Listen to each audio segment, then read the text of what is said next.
This evening I'm down by the road, as you can hear, sorry about that, but taking a look at some tree systems we have, some tree guilds that need some management this time of year. You're seeing a red bud right here, and right behind this red bud are our two keystone plants. There's an English walnut, or Juglans regia, right here, as well as a second English walnut to the north here, and then there is a unplanted but allowable for a while Black Walnut, or Juglans nigra.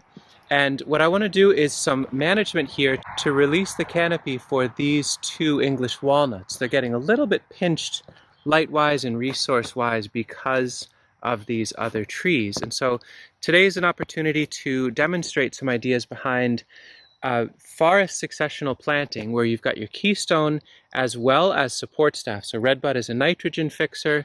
To the west, we have alder, which is a nitrogen fixer.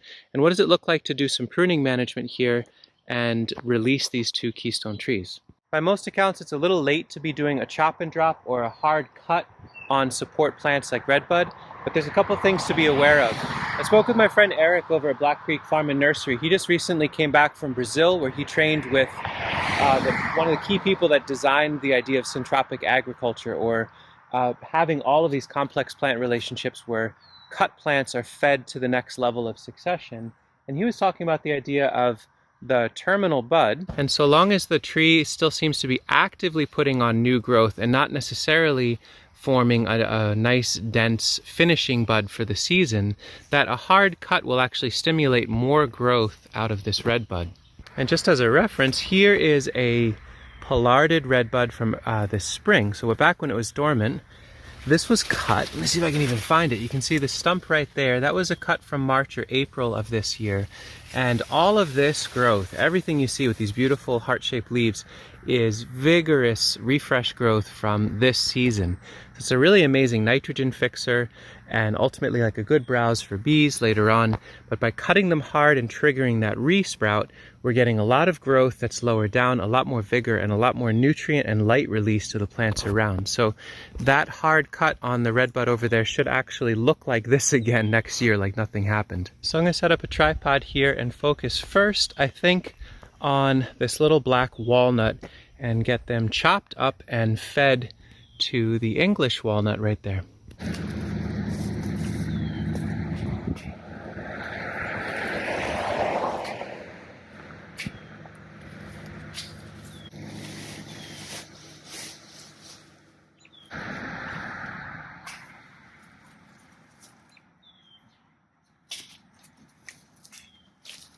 The base of the first English walnut, the northern one, is back in there, so I threw some of the material there, but I'll need to cut more before I can get to it.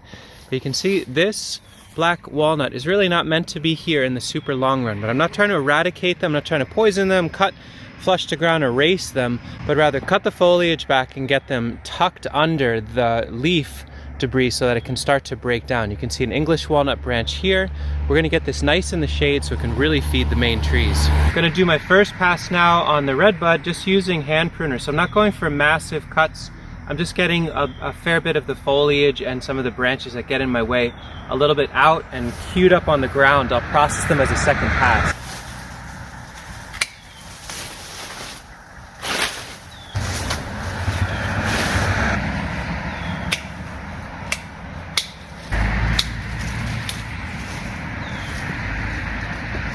So the main scaffold of the redbud is there. I might go in with some loppers and tidy it up a little bit, but I'm going to leave a lot of these branches so that all of those can be points where new growth can happen.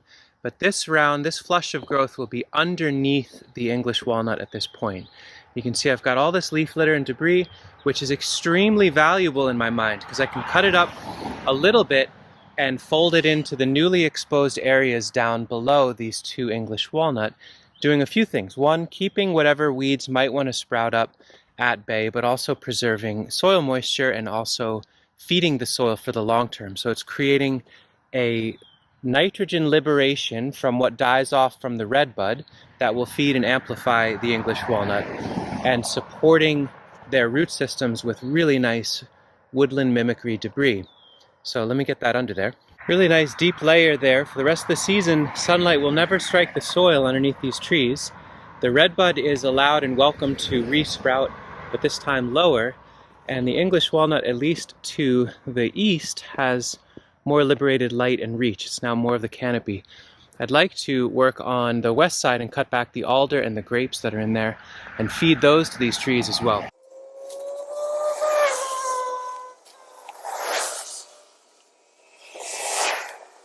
There's a ton of vegetation in there. Alder is such a powerful growing plant. I actually do want to go through and cut back quite a bit, so I'm going to do that without filming just so I can focus on that and then reconvene.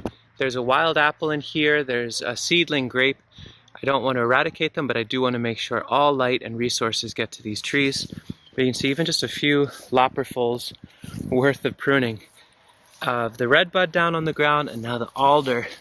This is about 6 to 8 inches deep, down already in the shade underneath these really lovely trees. I think they're going to respond with huge amounts of growth from this. And you can see the alder has been cut already a few hard times within its lifetime. These are all pollarding cuts and regrowth. Very competent plant at handling these sorts of hard cuts and being able to regrow from that. So I'm going to head these back a bit and feed them to these main trees. First pass on the alder is meant to just get myself the access that I need. So you can see I did this behind cut through here, just heading back with loppers all the material that was sticking out, and again feeding it. You really get a sense of the two keystone elements in here now. The amount that they're leaning to the east tells me these English walnuts have been under just too much pressure light-wise from the alder. So when you start seeing the trees you really care about leaning hard to try to get the light, you are falling behind the curve a little bit on cutting back the plants that are meant to support them. So this is overdue for sure.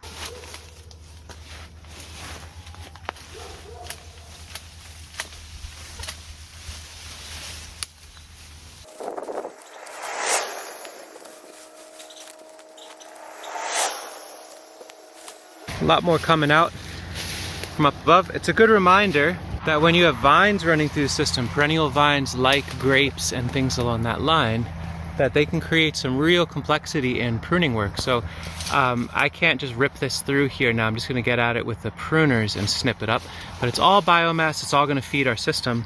And you can see the accumulation of debris down here is just really, really growing. Huge, huge input, positive input for the earth and the trees in the system.